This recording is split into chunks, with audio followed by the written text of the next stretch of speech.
Investment करत असताना, mutual फंड्सची investment करत असताना बरेच लोकांना असं वाटतं ना की हा शॉर्टकट आहे, याच्यामध्ये एफ डीपेक्षा जास्त पैसे मिळतात. आणि ज्यावेळेला आपण असं बोलतो तर त्यावेळेला त्याची कंपॅरिझन एफ डीसोबत केली जाते. म्हणजे अगदी 1 वर्षाचे रिटर्न्स एफ डीमध्ये मला 8% मिळाले असते, मागच्या 2 वर्षात मला 8% पण नाही मिळाले.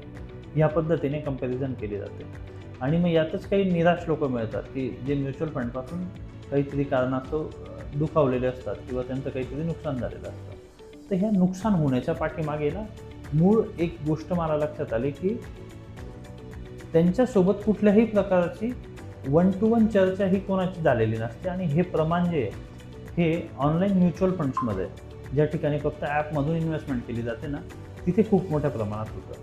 याचं कारण असं आहे, की प्रत्येक गुंतवणुकीचा एक टाईम पिरियड असतो.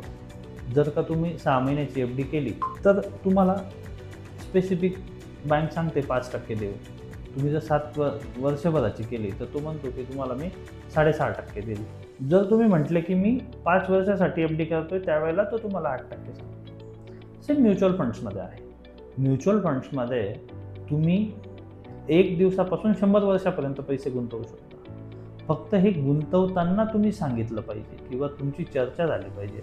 इमर्जन्सी फंड असेल तर तुम्ही लिक्विड फंडातच ठेवला गेला पाहिजे. लिक्विड फंडात मिळतील ना तुम्हाला एफ डी एवढे पैसे. जर मुलीच्या शिक्षणासाठी तर ते प्युअर इक्विटीमध्ये ठेवले गेले पाहिजे. पण मग त्याच्याकडनं तुम्ही एफ डी सारखी अपेक्षा करायला नको की तो दरवर्षी तुम्हाला 7% देणार आहे. कारण 3 वर्ष निगेटिव्ह, 3 वर्ष पॉझिटिव्ह, ह्या सगळ्या सायकल्स असतात आणि या सगळ्या सायकलमुळेच लॉंग टर्ममध्ये वेल्थ क्रिएट होते.